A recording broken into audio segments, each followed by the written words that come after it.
All right, Ken. It's Time to Wednesday. bounce. Let's bounce. See you in a few. Yes.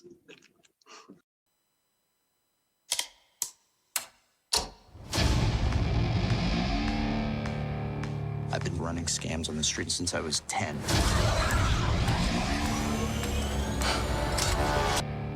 I've been running scams on the street since I was 10.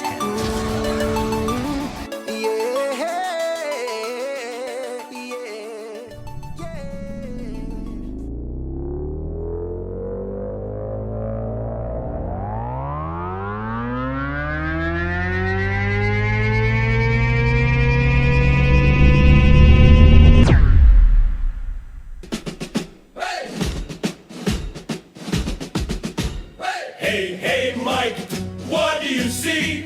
A Falcon that inflates for free. Hey, Ken, what's the drill? Blue milk sipping gives me a thrill. The inflatable Falcon takes the flight. George Lucas dreams in the starry night. Costume shop, we're dressed to play. Let's blast off into the fray. Left, right, left, we're marching through. Cosplay helmets and a saber or two. Hey, Mike, what's the plan?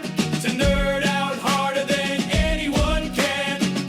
The inflatable Falcon takes the flight. George Lucas dreams in the starry night. Costume shop, we're dressed to play. Let's blast off into the fray. So grab your gear and join the crew. Mike and Ken got a show for you. Laughs and stars and a galaxy far. The Falcon's ready, let's raise the bar. Hey!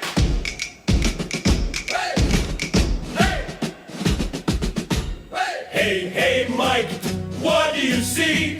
A Falcon that inflates for free. Hey, Ken, what's the drill? Blue milk sipping gives me a thrill. The inflatable Falcon takes the flight. George Lucas dreams in the starry night. Costume shop, we're dressed to play. Let's blast off into the fray. Left, right, left, we're marching through. Cosplay helmets and a saber or two. Hey, Mike, what's the plan? To nerd out harder than anyone can. The inflatable Falcon takes the flight. George Lucas dreams in the starry night. Costume shop, we're dressed to play. Let's blast off into the fray. So grab your gear and join the crew. Mike and Ken got a show for you. Laughs and stars and a galaxy.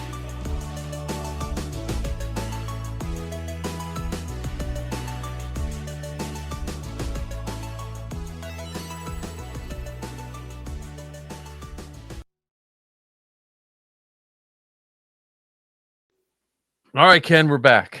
We needed an inflatable Falcon. I know. It was on sale, but I got to rework the price and stuff like that.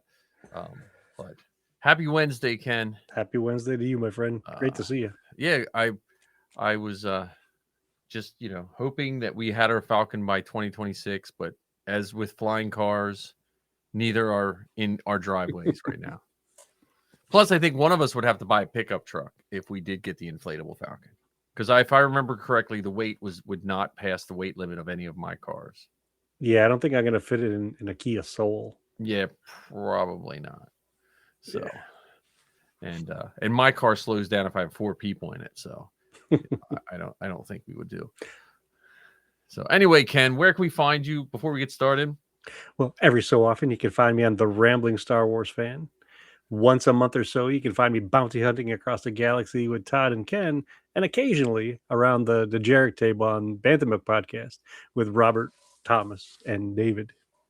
How about you? Because you've been a busy man. I have been. So you can find me here, Inflatable Falcon, every Wednesday, unless some reason I forget it's Wednesday. Then we have one Thursday recording, I think. and helping Zoe out with Star Wars Geek Girl, which I think she just got. Okay, I got an email from, now again, it could just be an app that is trying to get my money, but or get me to download it. But there was an app called, of course, like Good Pods. Have you ever heard of it? Nope. Okay, well, according to Good Pods, Star Wars Geek Girl was the 66th podcast on their app in the Nice. science fiction section. So Very cool. I don't know any more than that, but I will check into Good Pods. If they Couldn't have give me been an any more appropriate for a Star Wars podcast. right. So, 66. That's like the best number. You don't want any more. I mean, I still want to, what was order 65, but and then I've Kung Pao started. chicken? Huh? What? Was it Kung Pao chicken for lunch? I could be. I'd like a number 65, please. Yeah. I remember the day. I mean, people still do it when they would post on social media the picture of Order 66, like wherever they were eating. Like you just, They still do it. I know, and I always love that for two reasons. It's neat to see Order 66, but then sometimes it's like you get to see what people are eating, and sometimes you're like, wait a minute, what? Well, and because You got 16 donuts? Yeah, let's think this through. What places are giving out receipts with an order number on it? Yeah, that's true. It's not as if, I don't know. I'm going to pick a random high-end, I don't know. Gordon Ramsay Steakhouse probably doesn't have an order number system or whatever. I wish when I got my, I did eat at Gordon Ramsay's hamburger place in London. I got like their vegan hamburger or something like that. And it had an order number on it, like, on the bottom. Oh, really? But I wish it was okay. 66. Like that would have been like the perfect, that was like it cost almost 20 pounds in British money. So that burger cost me close to $30. All right. So here's a what if question. What if you order it? It doesn't matter what the place is. Yeah. And you get order 65. What do you do? Oh, you're running back up and ordering some fries. just ordering something. It doesn't matter what it is. So you can take the picture and share it on social media. My dream in my head when people started posting that, I always pictured like a minivan pull up and the Jedi is driving and there's a bunch of, he's stopping to get McDonald's for all the clones. And they get the order and he hands it to the passenger and the guy sees order 66 and you just see the Jedi get blasted like right at the drive-through window. We lost your camera, Ken. Oh, goodness. Technical difficulties. But then on top of all, on my sidetrack of order 66, which I don't even know how we got stuck on that. I am working to get the 501st cast up and running with some fellow 501st members. I kind of just, I think all of them wanted it too, and I just came in and was the catalyst, or the person that just wouldn't take no for an answer, or the person that just kept going. But the 501st cast, the January 5th episode is up on 501stcast.com.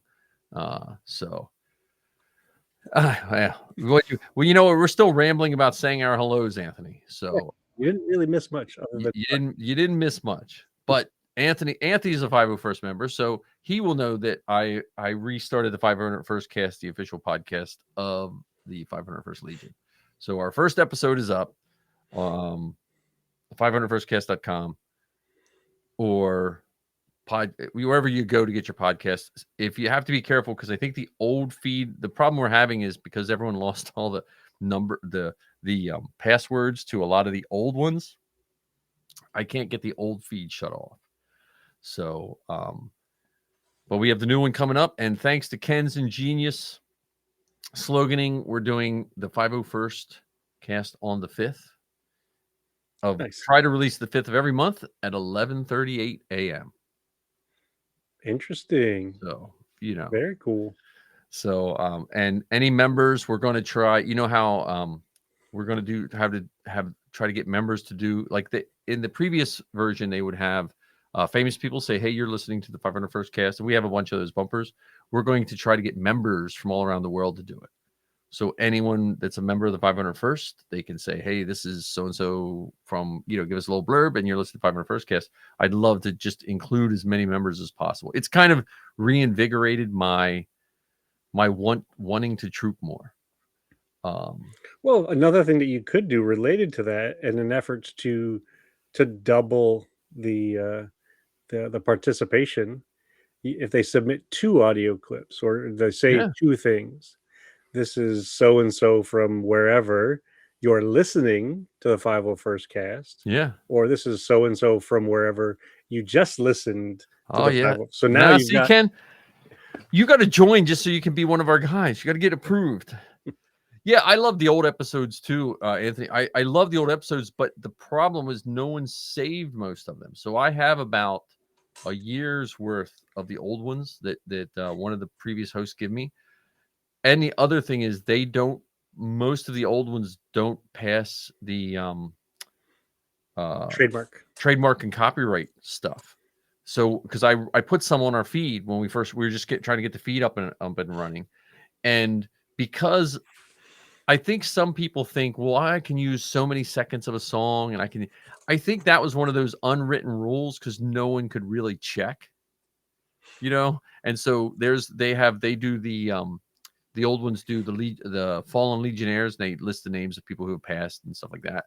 And they, even speaking over it with that music, we were getting hit with copyright and stuff like that, which normally I wouldn't mind because we're not doing it for money. But the problem is in some countries, it's even stricter. And so it shuts the feed off in other countries. And since we have 501st members all around the world, I don't want any of the episodes cut off so members can't hear. Yeah, Marcus was a wonderful person. And I think that's why we're trying to bring it back and honor all those people that came before us, but also honor the new membership too. And and then I'll get off my 501st soapbox at the moment. The 501st is trying to get more people engaged in actually being in the 501st. And I just felt as a member, this is one of those things I can do to just, take some of the expertise that Ken and I have honed over our pod. I never think of me as a podcaster. I don't know about you, Ken, but I don't think of myself as a podcaster. And I realized, man, me and Ken have more episodes between us than most people that consider them that have a podcaster on their business card. You know what I mean? So I'm going to start embracing my podcasting stuff. So that's where you'll find me. And I hope this brings a Creedicast too. Yeah. Well, thanks, Anthony, and troop on, man. Troop on. So, Ken, we talked about our wishes for next year, and I was looking. But now it's wishes for this year. I mean, this year.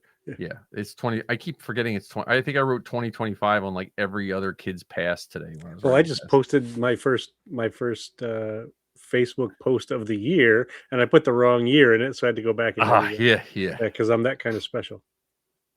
Yeah. I think the co-hosts of the 501st cast, a few of them, they're probably annoyed by me in the sense that I sometimes when I'm typing things, you think you would type them uniformly, like I'm typing a heading, and one time the date's first, and then the next time the date's second. They're like, "Hey, we should probably," and as nice as they could possibly can, which was really nice. They said, "Hey, we should probably come up with a uniform way of doing show titles." I was like, "Yeah, I know you're right." I said, "That's just my brain. I just get like hyper and just start typing."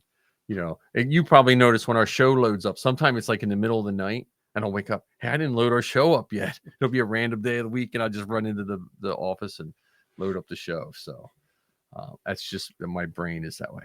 Yeah, we got 82 episodes behind us, or 81 episodes behind us. So, yeah, well, I appreciate lots of those little nuggets. I appreciate that, Anthony. And honestly, it wouldn't have happened without the other gentlemen that are helping me out. We have 1, 2, 3, 4, including me. We have 5 people, but we have 4 garrisons represented. So it's pretty cool. Yeah, I'm excited, and I'm excited to help me learn and make this podcast bigger. I mean, that is a 2026 goal for this podcast. I was looking yesterday at, not that we need merch, but somewhere that could make us merch. Not that we could make any money off of, but it would be cheap enough that people wouldn't mind buying it. You know, so I was looking. I'm Well, and there's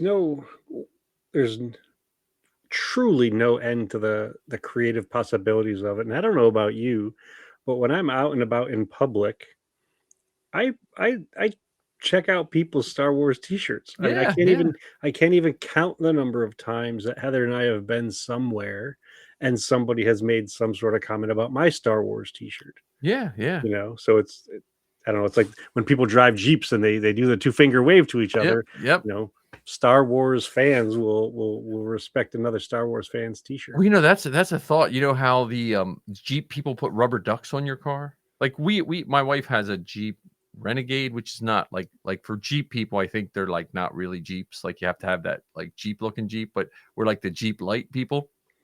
But she's occasionally got a little duck on her thing. I think probably from a new Jeep owner that doesn't understand you're not supposed to do it to that kind of Jeep. But maybe we need a Star Wars something like that. When you see a bumper sticker on a Star Wars car, and you can put something on the front of their car. A little helmet. Yeah, a little helmet or a Darth Vader or something like that. So yeah, I don't know. I'm excited about 2026 when it comes to Star Wars. I was looking through the news because I was thinking, we should do some news today, and I feel like most of the Star Wars news I've read in the last 3 or 4 days, I can't report that I can't 100% report that it's fact, if that makes any. Oh, it's more rumors because the stuff that's being reported, while it's a little different than what's been reported before that, it's still just, at this point, rumors and hearsay. Right. I feel like they've taken 1 or 2 articles from the entire whenever all that stuff came out. I don't want to even say it because I don't want to be part of that. But they said it, and then I feel like just someone else is just respinning old news that everyone knew, but they're just kind of making. So yeah. So I was like, I don't think we'll just take a rest on Star Wars news today. But I can say that we're getting even closer to the Mandalorian and Grogu coming out. Yeah, well, that's exciting. I think were you saying about the merch? You couldn't wait for the merch? Yeah, because I'm very curious to see what kind of stuff that they're going to put out there. And it seems like the one thing that they've started pushing hot and heavy is more Star Wars Lego stuff. Yeah, the Lego stuff. The Lego is that's not in my. I'm just not a Star Wars. I like the minifigs. Like if they would just sell bags of minifigs, I would buy them. You know, I like the store, but I'm the sets and stuff. I'm that's not as much me. Only because I just have such limited space anymore. You know, so like Zoe has. I think we have a Slave 1 in here, and then Zoe has the. She did a Chopper one. Okay. And then she has the Ghost up in her room. It didn't make it out to California. Yeah, I have more Legos than I should have. And like with my action figures, most of the Legos that I have aren't built. Okay. Like for instance, you know, they came out with the Star Wars helmets. Yeah. You know, they're not huge, but they're Lego replicas of the helmets. I think I have like 7 or 8 of those, 7 or 8 different ones still in the box. Still not built. Yeah, I think we have a Rex. I think there's a Rex here. I think Safi got a Rex, but I think hers is built. I do think hers is built. I haven't picked up any of the new ones. Like they have a Jango Fett now. They have a I think it's maybe it's an AT-AT driver or AT-AT, depending on which way you lean. See, I think that what collectible if someone said, tell me a collectible you might want to buy, I as much as I like the Black Series helmets, but I would even go for a half size Black Series helmet for display. Remember how they made the really tiny ones? Like they made like a yeah, that was a short-lived run. It might have only been like 8 of them. But if they made like a slightly bigger scale that would make a nice display, then I would go for that. You know, like well, the size of those Lego helmets is about that. Yeah. You know. There we go. There you go. Todd will build my Legos. That's going to be Todd's side job. Ken's Lego builder.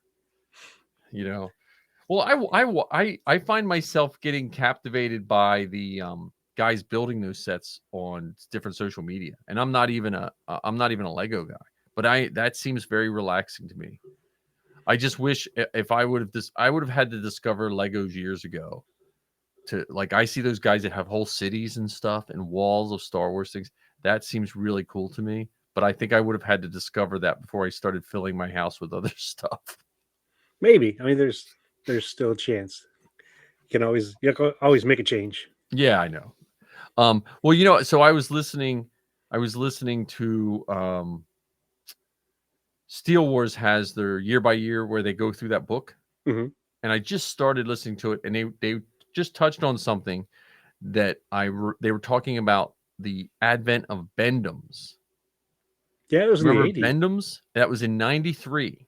It was that late? 93 was when the Star Wars Bendums came out. I would have sworn it was the late 80s, but no, because what it triggered. That's what I was saying to you before we logged in that I had a plan. That was part of my plan. I was like, what was that thing that made me think Star Wars was coming back? Because in the early 90s, we had like the Star Wars role-playing game, and you had stuff like that. But I think the Bendums came in right before that, and right before the wave of Powers of the Force, if I remember correctly. Now I remember seeing Bendums first, and I bought, like, on the spot, I bought R2 because he had the third leg. I was like, he'll stand cool with my figures, because I always hated the original R2. I just hated that big round circle, which now it's endearing. But as a kid, I was like, that doesn't really look like R2.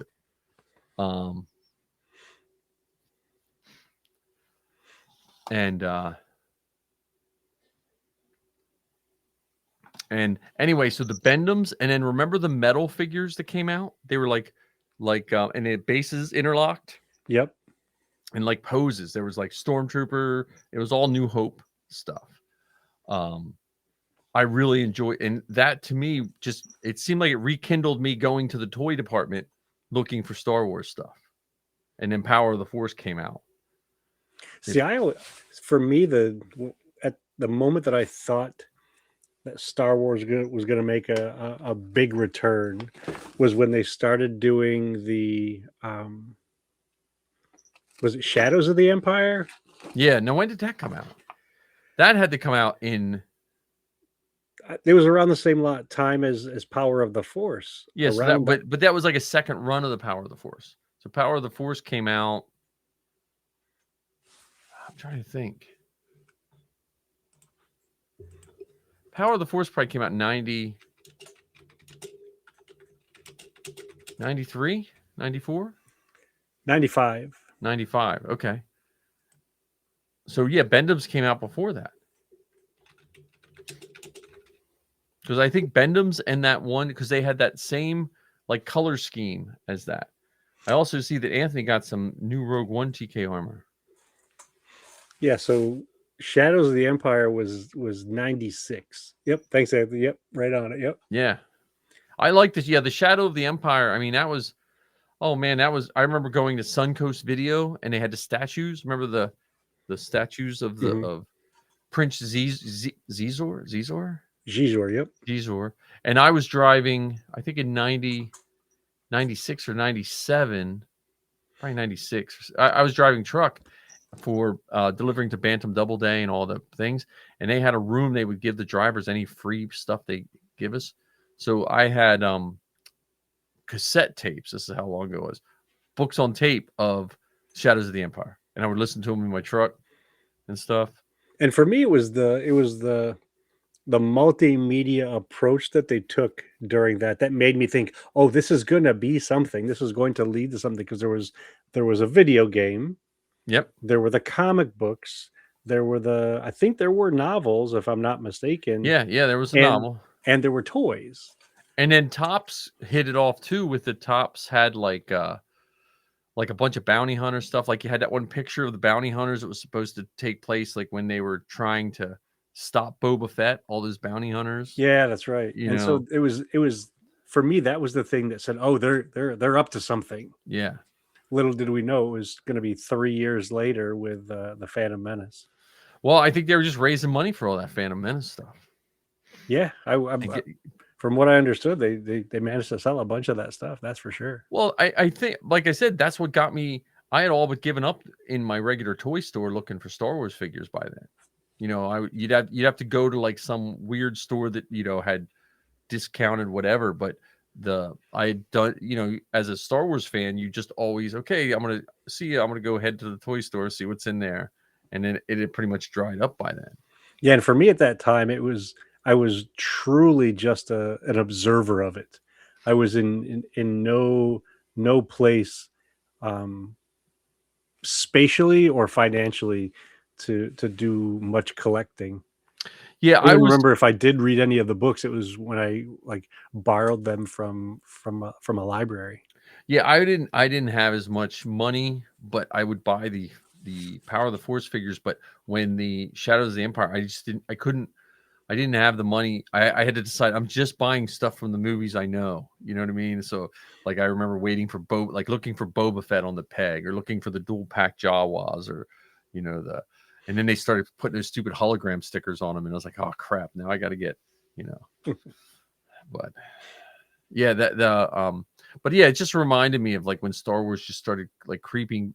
It was never gone for most of us. Like it was always part. Like I was always looking for Star Wars. I was always getting the Dark Horse comics and stuff like that. But when it started, you know, creeping back out, because then, you know, soon we'll be getting T-shirts, or we'll soon, you know, the T-shirts came way later though. I don't think that was till Phantom Menace. I think there was a few released at special editions, but it was still pretty hard to find a Star Wars T-shirt. Yeah, and I can't remember ever turning down a chance to watch the movies. Right. You know, right. so if you're at a friend's house or whatever, it's like, hey, you want to watch a Star Wars movie? I can't think of a single time where it's like, yeah, not today. No, I'd rather watch whatever. Yeah. Yeah. Can you throw Gremlins 2 in or something? Well, see, I missed a lot of those movies that when as of my age, people are like, you haven't seen that? Like I've never seen Goonies through and through. I've never seen a lot of those like 80s and 90s, because if I had the time to watch a movie, it was Star Wars again. So you don't have to do this. This is just one of the things that Heather and I have added to our list for 2026. While most people are making, you know, New Year's resolutions, we're making lists of things to do. So we've made a list of, we want to visit one new place each month in 2026. So Okay. for instance, last weekend we went to Otherworld outside of Philadelphia. That is really cool, isn't it? It was a really cool thing. So that was our new thing. The other list that we made is we're making a list of movies that we haven't watched in a long time or at all. So for instance, Heather's never seen Gone with the Wind. Oh. You know, so we're gonna watch Gone with the Wind this year at some point. The first really, really long movie. Like the Marvel movie before it was a Marvel movie. Well, there's also Ben-Hur. Ben-Hur was really long yeah, too. Ben-Hur, yeah. You know, the original Ben-Hur, not the more recent one. Well, they were also, I think, didn't they when they were switching reels though, went and bought popcorn. Yeah, because they actually had like a full-on intermission during that time, because the reel transfer was definitely more involved. My grandmother was a Gone with the Wind and Wizard of Oz fan, so when VCRs became available, I rented Gone with the Wind for her. Oh, you would have. It was like she didn't even understand. Like I was like, "Look here, you can watch this," and she was flabbergasted by, you know, what kind of witchcraft is in this box? Yeah. What's in the box? So, yeah, I have to watch. I want to watch some more westerns that I used to watch, just because of how westerns have affected Star Wars. You know, like and stuff like that. Yeah, that's a good idea. Of the westerns that you feel influenced Star Wars, which are the ones that you'd put on your list to rewatch? Well, and I don't know if I like this. I think the spaghetti westerns, and I don't know if they directly influenced George, but I think they were directly influenced by the samurai movies that influenced George. Well, I mean, let's think about the good, the bad, and the ugly. Yeah, that's what I mean. Spaghetti western. You could go so far as to say that some of Boba Fett's costume is influenced by some of the characters in that, and you could even make the stretch that Cad Bane is. Oh yeah, Lee Van Cleef. Yeah, exactly. Yeah. Yeah. Well, the other thing is with at least The Good, the Bad, and the Ugly, but probably all of Clint Eastwood's spaghetti westerns, that was a lived-in western compared to the previous westerns, compared to a John Wayne western. You know, where John Wayne, the good guy, will wear a white hat and everyone was nice and clean. You know, one punch knocked him down. You got shot but saw no blood. You know, that kind of stuff.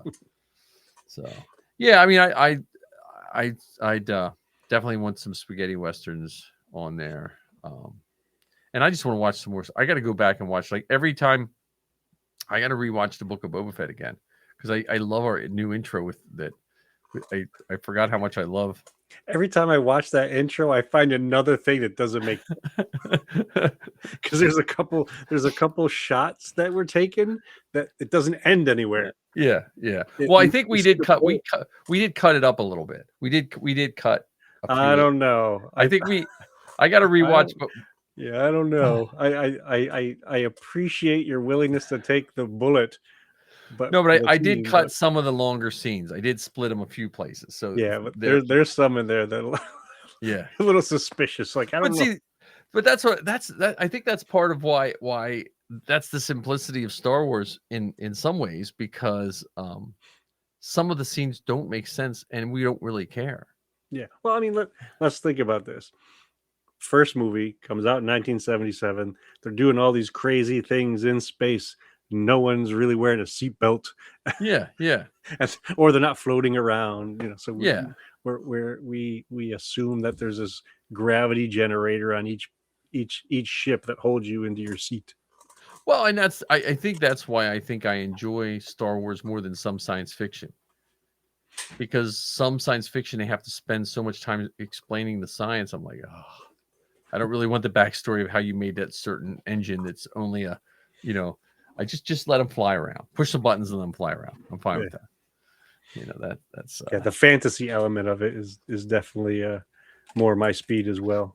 I mean, I like Star Trek too, but like Star Trek, you can get an entire book on how something works, you know, which is great, but you're really not going to see that in the Star Wars book. You're not going to see how a hyperdrive works.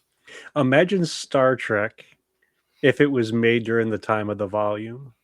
Oh, yeah. Well, I mean, if you see, I think what's the second series of Star Trek? Was that Next Generation? Mm-hmm. If I remember correctly, the way they filmed that, they were able to go back in and render all new special effects because it was layered digitally. So they were able to not do volume type effects, but a lot of the stuff that was done on green screen or had green screen, they could just go back and fix them like you and I would fix something in our home movies. You know, it was so simple. So, well, by comparison, yes. But imagine like you were like, was it the holodeck or whatever? Yeah. Well, yeah. Imagine the holodeck, you know, with the volume shoot. Which is what the volume really is anyway. It's like, yeah, definitely. You just can't touch it. You can see it. Yeah. I don't know. So I don't know. That was my history of Star Wars this week. When I was I know it's a roundabout story but Bendham's is what kind of kicked me off just listening to a Star Wars podcast. I have to. I just thought it was a pretty funny. So that's one of the lines that you don't really hear people, you know, talking too much about. Like they'll talk about Jim Swearingen and the original, you know, early bird marketing push and all that kind of stuff. But I don't ever hear anyone saying, oh, and Bill, you know, Bill Sanders was the guy who designed the R2D2 Bendham, or you know, Chuck Wilcox created the first Chewbacca Bendham. Yeah, I you know, like I said, and I think the Bendhams came with a Topps card, if I remember correctly. They had they came with, you could get single or double packs, and then you could get the big flat one had a whole bunch of Bendhams, and behind each character was a hand sketched top, not each individual card, but was a hand drawing of like Chewbacca, and there was a Chewbacca Bendham on it. Oh, that's cool. Like so, I don't know where my Bendhams went. But yeah, I enjoyed the Bendhams. And then we got the Phantom Menace toys, which is probably before the Clone Wars. Was the Phantom Menace was probably one of the best released set of toys that came out. Well, it's definitely the I think the best hyped set of toys, in not too distant past. Yeah. I just you and I have talked multiple times about those like packs of like accessories and stuff like that. Like that just to me showed an extra level of, I know they did it all for money and stuff, but you do have to have an extra level of love to know what to put in the Sith Lord accessory pack. Of course. So, and I would imagine and I know you talked to the creators of the toys, but I would imagine other than that first run of toys, once you have a storyline, the toy makers need to know less and can make more. Like if you called a Toy Story and said, "Look, we're making a Han Solo movie and it's going to have stormtroopers in it. Can you make us some stormtrooper stuff?" They can make that without having to know anything about the plot.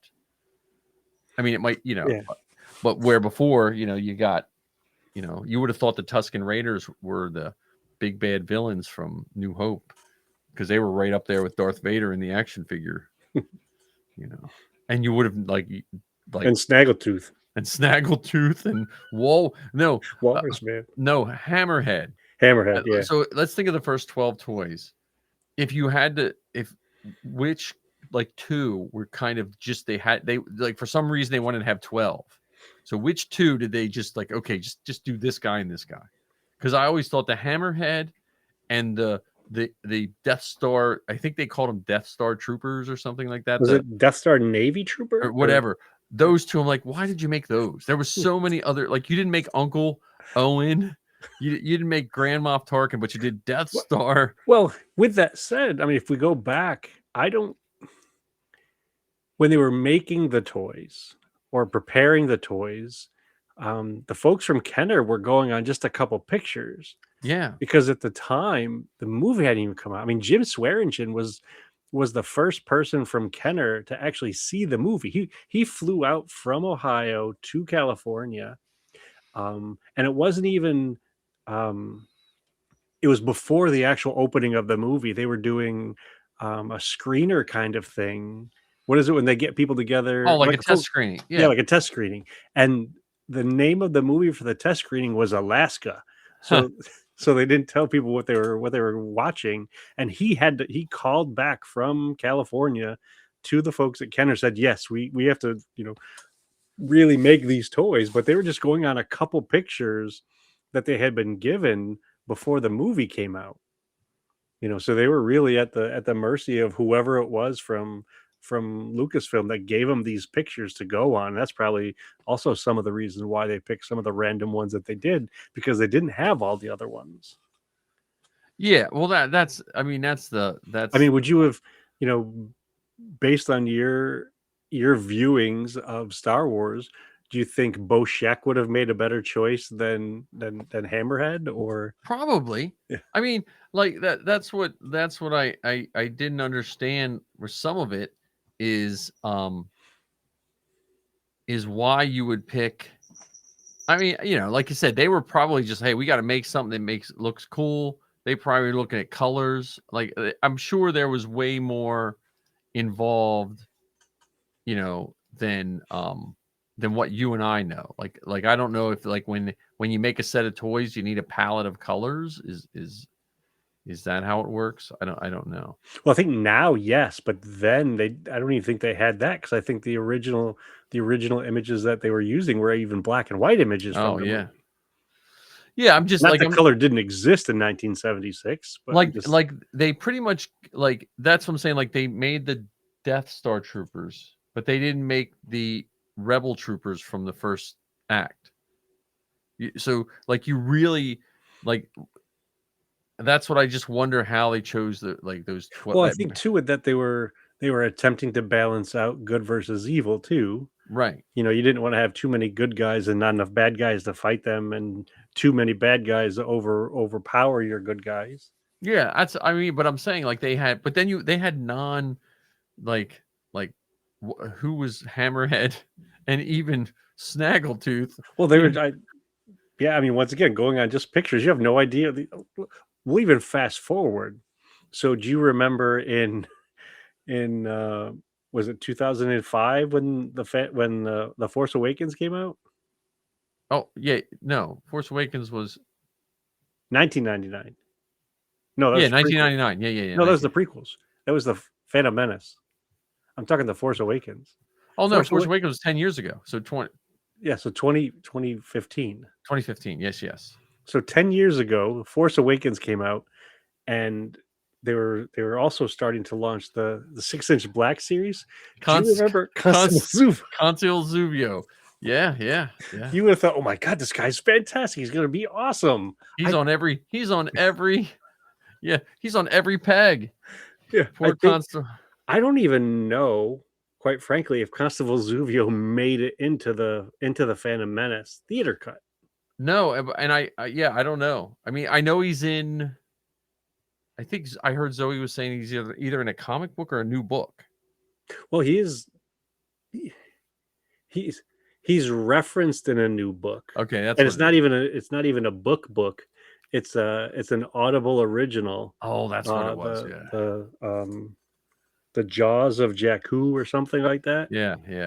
And the narrator of the story is talking to you, and you're Constable Zuvio's son. Spoiler warning. So he's mentioned, but he's not a character in the book. Is it Constable Zuvio? Was Constable his first name, or was that his position? I think it's his position. I know. I was just joking. He'd be Constable. His given name is Connie. That's what I was going to say. Was it Connie Jr.? Yeah, Little Connie? Little Constance. Connie? Constance is his given name. Yeah. His friends call him Connie, but those in the community, that's Constable. Yeah. Yeah, it is weird. It's just weird. It is weird that still happened. And then think about all the ones, even from the original movie, the original trilogy, really, the characters that we still haven't got toys for. Yeah. I mean, that is a, and then like the Power of the Force, they brought some new ones in, but then I think that line just became such a laughing point once the Phantom Menace stuff came out.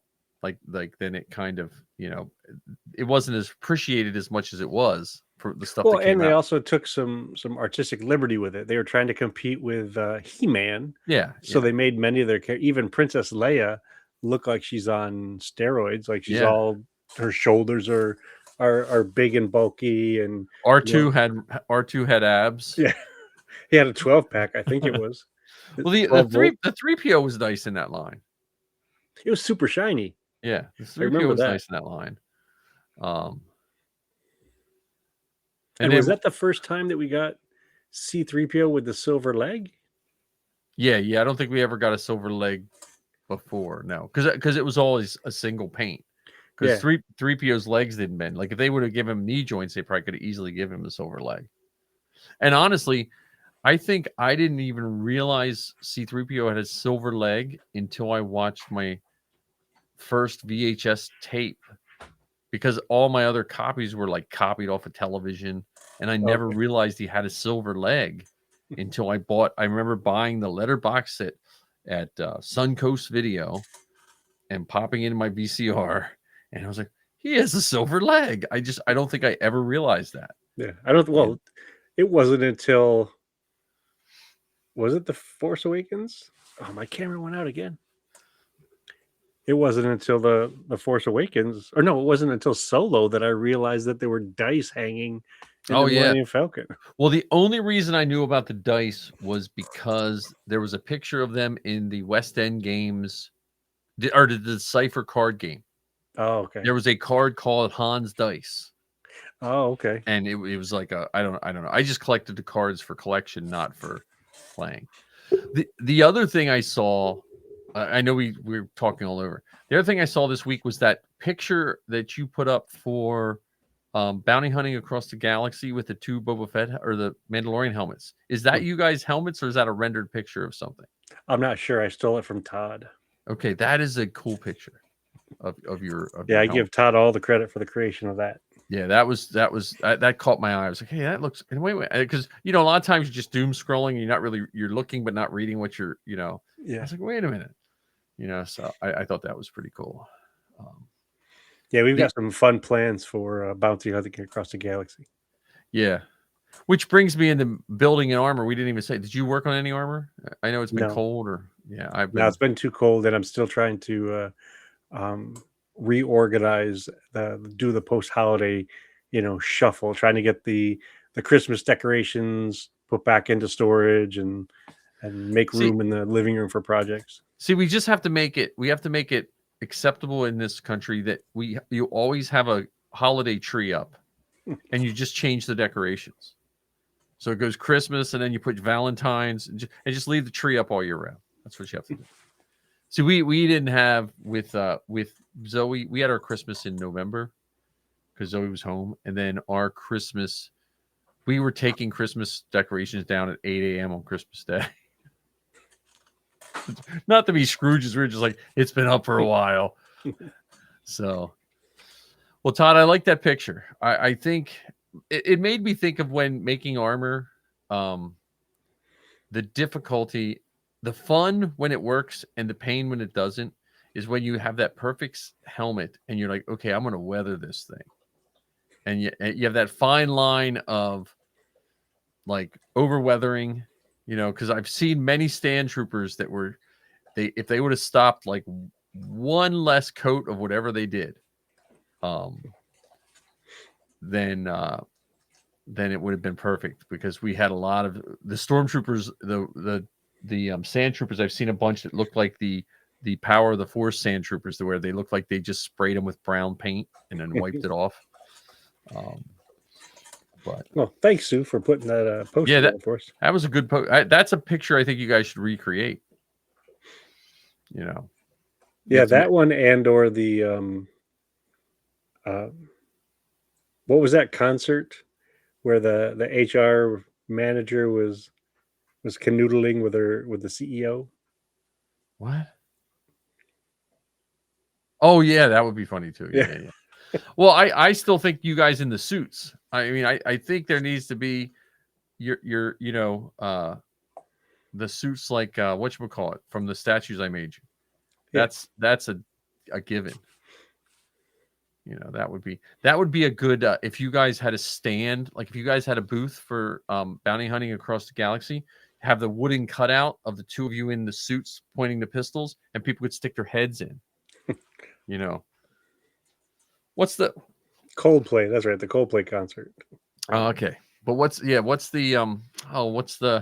John Travolta movie that's those suits remind me of? Pulp Fiction. Pulp Fiction. There we go. Yeah. You need a Pulp Fiction version of you and him, with each having a nice blaster pointing at something. So, although I think I would sterilize it by we're each holding banana toys. Oh, okay, that'd be cool. Or just pointing your fingers, or microphones. Microphones. Yeah, there you go. There you go. That's a good idea. I like microphone. That would be a patch. Yeah. That would be a patch right there. That's a patch. How about would you put it on your jacket? I would. Did we have this discussion last year? Jacket or vest? I think we did last week. I've been looking at jackets now, and now I know I just talked about denim and duster, and now I'm thinking, remember those? I don't know what they're called. It's like a jacket, and it always had like one zipper pocket on it. Is that the members club jacket? No, not a members only. It looked almost like a Air Force-ish kind of jacket. It had a little bit of a collar, but it always had just normal pockets, but it always had a pen holder, little zipper pocket that you could put absolutely nothing in it but one pen. Okay. The pocket was too small for anything else. But I was thinking that I was just trying to think of what that jacket was called, because it looked like a cross between a denim jacket and a flight jacket. Well, speaking of flight jackets, what if we did something like an actual like a racing jacket, whether it's a motorcycle racing jacket or a car racing jacket. Some of them have Ferrari across the chest or whatever. Oh, that would be cool. But you could get it with just the colors without the logo on it, and then you just fill it with patches. Yeah. Well, they do have those Kevlar-ish material, like European biker jackets and all that kind of stuff. Aviator jacket, maybe that's what it's called. I did think of a bomber, like a World War II-esque bomber Yes, jacket. that's when you say aviator jacket, that's what I think of, the thick bomber jackets. But there's those other ones that are like almost like post. They're like if you would think of like Vietnam era guys on an aircraft carrier jacket. Or like the jacket that Tom Cruise wore in Top Similar Gun. to that, but not like the leather jacket looking thing, like the Okay. olive drab. I don't know. I just have all these patches, and I want to patch the crap out of them. And I don't like. I'm looking at it, it's like, do I just make two patch jackets and just rotate them? You know, Why not? do Because we have? that way you can get the patches on something so that they're not resting on a table somewhere or in a drawer. Yeah, You could why don't you go crazy and do 3 and make the patches either geographic, so all these patches are from the East Coast, all those patches are from the West Coast.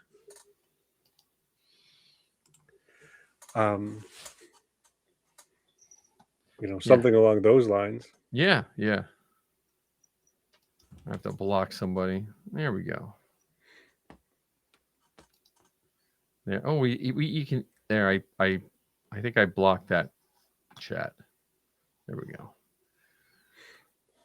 Yeah, that's not a bad idea too, because I did think of like, do I do one for trooping? Do I do one, I have this dream of having this really cool patch jacket and getting to wear it to Disney, to Batu in California, because California seems to be more like members of that than Florida, I think.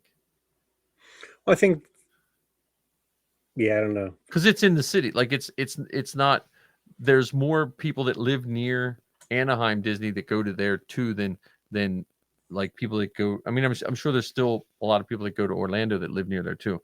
But it seems like every time I've gone, there's been a big group of people. And now I've only been to the California one like 3 times, but every time I've gone, it seems like there's been a large group of people with those jacket type, like 501st members and stuff like that. Like the one time I got a guy handed me a patch. I had my racing shirt on from Corita. So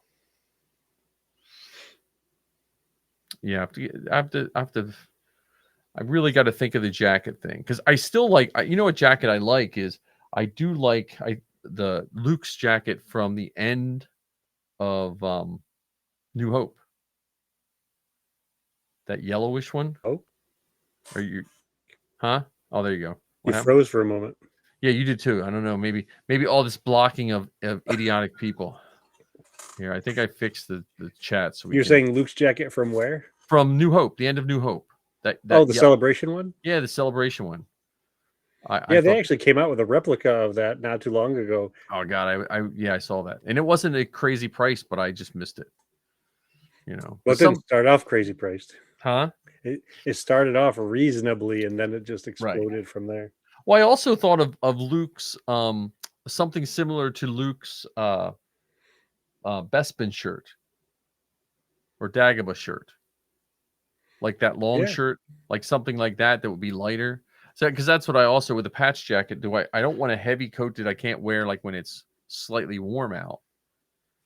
Yeah, you just have to be. I think you have to be careful of the material, because if it's too light, all that stitching to it might weaken it. But what about like a Pose jacket? Oh yeah. They had some nice jackets in that, or even some of the jackets from Andor. Some of the jackets in Andor were. Oh yeah, that's probably well. And there are companies that make. But then like I also don't want to spend a ridiculous amount of money on a jacket and then cover it with, like, here's your $300 jacket. Now I'm going to try to sew patches on this jacket. So that's Well, I think that celebration jacket from Luke is now $300. Yeah, see, I don't know if I don't think I would pay $300 for a jacket that I'm going to sew patches on, because I also, I like I said, I've just been looking on Amazon and looking at shops, like, just to see what they have. Just something cool. So next time you and I go to see, Galactic Empire, we'll have a jacket to wear. Yeah, hopefully people don't, mix us up with some some competing biker gang, and we Right. get in a ruckus in the parking lot. Well, I don't think if we go to Mickey, the black box where we went before, I don't think that's biker gang type people. I think that's hipsters and I don't know. hipsters and I don't know. There was some ruffians in the mosh pit. yeah, but I think they were ruffians in a Jedi kind of ruffian way. But Maybe. but yeah, I don't think they didn't have anything outside, like no club colors. Like the biker bar here, we have a biker bar in Quarryville, which is weird, but they still have the old sign, no club colors in the bar. I'm like, really? I'm surprised we even have a bar in Quarryville, let alone we have a biker bar that has a no colors sign. See, that in and of itself is funny because, like, how do I know what the club colors are? What if I go in wearing some club's colors and not realize that that's what? Well, no, it's usually your vest. It's you know how you have gotcha. like now most of the bikers you see are Sons of Anarchy cosplayers. Like if you're driving behind. But back in the day, like no, there's still some still like. Oh yeah, there's still some real ones, but around here where I live, okay. it's like their vest is perfectly clean, Oh. and they're on like a $30,000 Harley. Like when I was a kid, they were on Harleys that were catching fire while they were driving. Yep. The pagans lived up the road from me, and they would just dig ruts in their yard. In the summer, you would just see like 7 or 8 of them just laying in the front yard. When I was a kid, with their bikes, they would just be laying there, sitting, talking. Like they just had trenches. They would be laying in the dirt, talking. Like that's how they kept cool. I just the pagan bike because the pagan what motorcycle gang, they all rode old Harleys and Indians when I was a kid. Yeah. So yeah, but now that would be a cool that would be a cool jacket too. The what were the ones that Boba Fett the swoop bike gang from yeah. I don't remember the name, but then there's also Enfys Nest and the Cloud Riders. That would have been the Cloud Riders too. Just the name alone is cool. Yeah, I forgot how cool they were too. Enfys Nests. I did watch Solo over Christmas, and I forgot how cool that was. Especially, I just remember that train robbery. Like that's the best. I mean, that's only the second train robbery in Star Wars, I think. Well, there was one in Clone Wars. Well, there's also the train robbery in the Book of Boba Fett. Right. But I mean, before Book of Boba Fett hadn't come out yet. Yeah. But I mean, when it came out, it was like the second train robbery. Yeah. There we go. Yeah, I remember those too. Yeah. Yeah. The many of the bikers where I grew up, their bike of choice was the really long front end, the choppers. Yeah. Like they were. I mean, I've ridden on a chopper that had the I don't even know what it's called. The forks. Yeah. The front forks were no less than 9 feet long. Like, well, when I was younger, my grandfather and I used to build Volkswagens, and we would sell parts to some of them because some of those real big trikes that had the 2-seaters, they had Volkswagen engines in them. They weren't really a motorcycle; they were a Volkswagen engine back end with in a 3-wheeler. Yeah, with a motorcycle bolted on the front. So yeah, that was but yeah, I forgot about now I'm thinking that Book of Boba Fett thing. That is in my top group of scenes is when he flies up on behind him with Slave One. Yeah, and I can't remember the name of the group. Yeah, that was one of those scenes that was just filmed perfect. Like you knew what was going to happen, but you're like, yeah, is it really going to happen? Is it really going to happen? And it did. Well, because I think if I look at that scene and I think of how like some people would have wanted Boba Fett to go like John Wick and like individually take them all out, or you know what I mean, or like Bruce Willis in Die Hard, but it just showed like certain people were just beneath Boba Fett in the sense that he's like, yeah, I'm just not going to dignify you guys with I think Book of Boba Fett as a series was a missed merchandising opportunity. Yeah. Oh, definitely. Well, again, I'll say this till forever, until they can get the figures back to be kids' toys. I think most future Star Wars is going to be missed opportunities for the longevity of the first 12. Like if they want to go back to that where it's generational, like like a dad showing this is my first, stormtrooper, they need to get the toys back in the kids' hands of kids. Well, they attempted to get some of the toys back in the kids' hands, but didn't go well. We'll look at Young Jedi Adventures as an example. They even came out with a whole different line of those figures, and I don't know if it was an effect of the pandemic and the supply chain issues that were going on at the time or whatever, but those toys didn't sell well in regular stores, and now you just see piles and piles and piles of them in like the odd lots. Yeah. Oh, you froze on me, Ken. So I don't know what. Yeah. No, So that's what the stacks. That's and that's what it's going to be. It's not. I don't know if it's not really a toy issue. It's just how people raise raise their children too. I mean, I set many hours playing with action figures with my kids, but I don't know if that's how parenting is done anymore. I just think people have to, they have to pick and choose, and you have to get the most for your buck, I guess. Yeah. But I think the figures, because you can only collect so many, like at a certain point, it just becomes inventory. Depending on who you are. Yeah, depending on who you are and we're all limited in our space, no matter how much or how little you have. Yeah, that's you never have enough. Yeah, and there's it doesn't seem like there's any end to the things. I mean, there's how many different lines of action figures. Right. And that's what I'm saying. Like if you have kids, the kids stuff, those first 12, they were so simple. And the things that they made complicated, most of us didn't care for anyway. Like I liked the Luke and the Darth Vader and the Obi-Wan, but it was a pain because they couldn't hold weapons because they had that stupid, lightsaber thing in their the lightsaber tube. Yeah, but the simple ones like the stormtroopers and the Boba Fett's and even the C-3PO and R2 that didn't even have weapons, that were just fun to play with. You could shove it in your pocket. You didn't have to worry about losing anything. Yep. I think that is the one of the exciting toy, and I'd just like to see him bring some of that back because some of the toys are just they're so complex.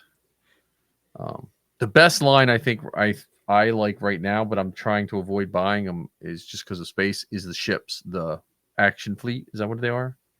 Mission Fleet? Mission Fleet, yeah. We've said before. Because that ghost looks so cool. And the price of the ghost hasn't changed either. It's still $60. Yeah, all the other ones you could go get them at clearance places. Like I saw the troop transport from with the stormtroopers. I saw one for $4.99 at a Ross. Oh wow. Yeah. I was like, I should have bought it, but I'm like, I don't have space.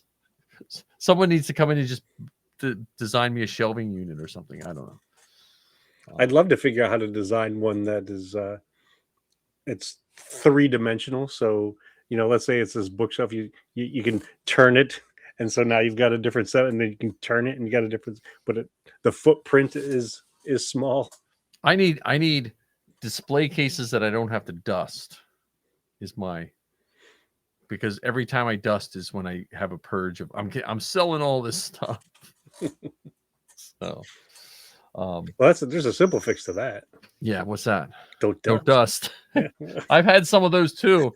I've had some, I've had a few like, whoa, I better move this. But yeah, why does this thing look gray? I don't remember it being gray before. I didn't know my stormtrooper was gray. No, I mean, but Ken, that's an hour in. Before we go, do you have any troops coming up on the calendar? No official troops on the calendar yet. How about you? I don't. I just got my password working back with Starkiller, so I've been looking on Karita, Old Line, Delaware, First State, and Star Killer, and I'm going to try to find some. I might be coming up Jersey a couple times, just because my one co-host on the 500 First Cast, 2 of them are from Jersey. So, if there's some troops up there, I just have to. If you're gonna go, let me know. I will. I have my armor has all been restrapped. I put all new straps on before I went to the last troop, so my armor is ready to go.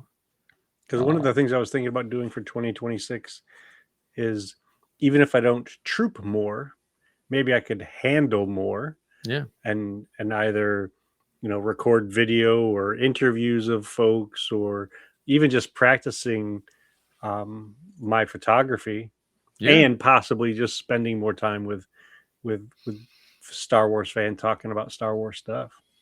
Yeah. Well, that's what all the groups need. They need more members, but they also need more people to take pictures. We've said this before too. Just to it's fun to see myself in costume, but man, I'm lucky if I get one picture of myself. Like when Missy used to handle with me, she'd just take pictures all day. But now when I'm just doing it solo, it's not as exciting. So for pictures, but well, Ken, where else can people find you before we go? We have 3 people hanging on. You can see me on the Rambling Star Wars Fan, Bounty Hunting Across the Galaxy with Todd and Ken, and every so often on the Bantam Milk Podcast, Around the Dejeric Table. And I know you got a bunch of stuff up your sleeve. Well, Star Wars Geek Girl, hopefully they'll get off their Christmas break and start recording again for 2026, but I help with that. That's Zoe's podcast. Inflatable Falcon here every Wednesday. We're going to try. I know Ken and I are trying to make this show even better, so we'll do it every Wednesday, come up with some better topics. But are we still reading next week? Oh crap, it is next week, isn't it? Yes, we better advertise. We better start advertising. You know what? That's probably on my paper. Let me turn back to page 1. I think that is next week. I thought we said January 12th. Yeah. January 12th. Whoa, man. Okay. So that's is next week January 12th? That can't be right. What's today? January 14th. No, it's January. I just have January, but I think you're right. I think it's next week. So there we go. We got to promote. We'll either promote for next week or the week. Maybe next week is getting ready week. Okay. So then the following week we'll do our reading. Okay. That sounds perfect. So maybe I got the numbers mixed up. Maybe I meant January 21st. Possibly. It's written down on one of these. I have like 10 pages of notes here from all the different podcasts that I've been messing with. But I know it was mid-January because I remember saying, well, let's not do it this week because it's the week I just come back from break. Okay. So next week will be our hype week. So between now, you and I will post up and try to get people. And then the following week we'll do the recording. And then a few weeks after that, we've got Star Wars Podcast Day. Yes, Star Wars Podcast Day, which, yeah, you and I will definitely have episodes. 500 First Cast, we're going to have an episode for that.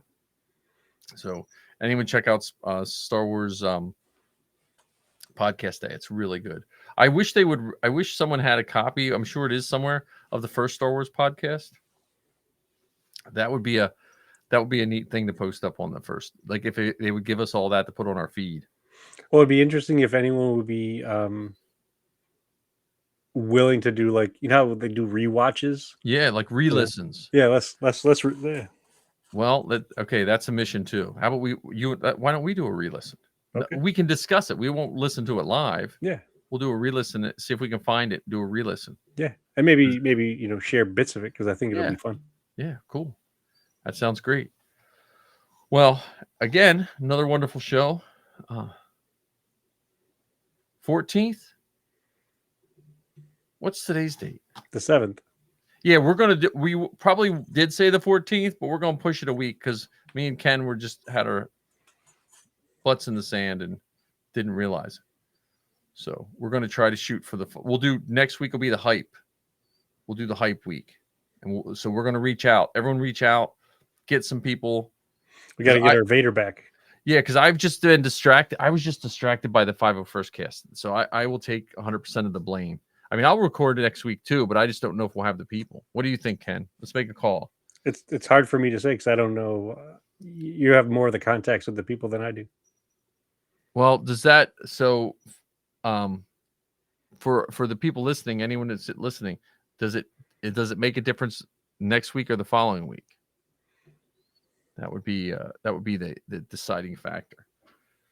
If next week's definite and the following week's not, then we'll just do it next week and go from there. You know what I'm gonna have to do is I'm gonna have to make 2 notepads now, one for this show.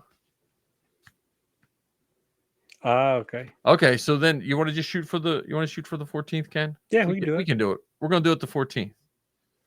Okay. Ken and I will do blitzes on all of our social media starting tomorrow. Okay, January 14th, and we'll start listing up the people we need and see what we can get. So we will do it on the 14th. I think I do remember that conversation now. So there we go. 14th it is. As always, we are doing things that by the seat of our pants that we probably could have planned months in advance. All right. What's the fun in that? Right. We just need someone to just call us and say, look, we're going to produce this for you 2 morons so you can stay on track. Well, we have plenty of people calling us morons. There's no end to that. It's the first part that's the challenge. We're going to produce this for you. No, so we'll do we'll do next week. So we have, everyone that's listening, please just direct people to us and it's Act 2 of The Empire Striketh Back. See. So, all right. Well, that looks like, since Ken said C, it means it's the end of the show, right? Where did I steal that from? Josh and Chuck. Yeah. So since Ken said, I think we got to start doing that. Now that I did it, that just came out of saying I listened to Josh and Chuck way too much. I love Josh and Chuck. Those are 2 guys I got to meet. I have to meet them. Yeah, I'm with you on that. But since you said it, we have to go. Toodles.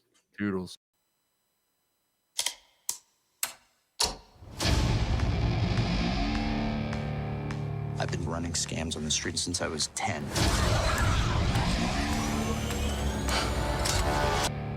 I've been running scams on the street since I was 10.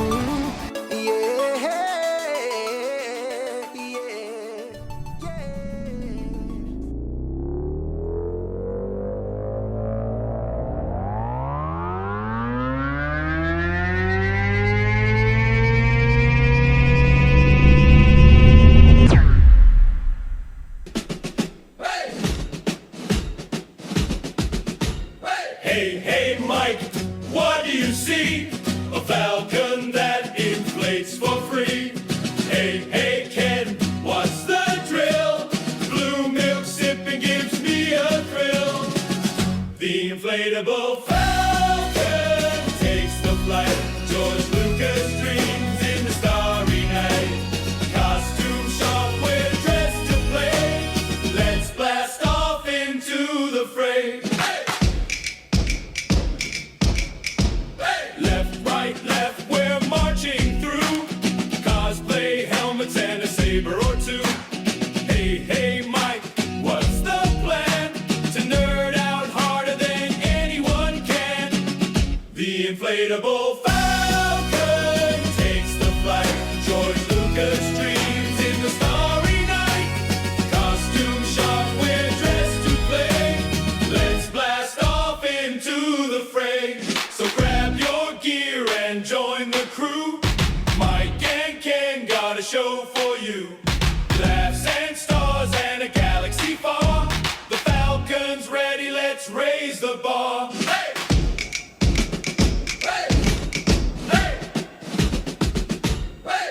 Hey, Mike, what do you see? A Falcon that inflates for free. Hey, Ken, what's the drill?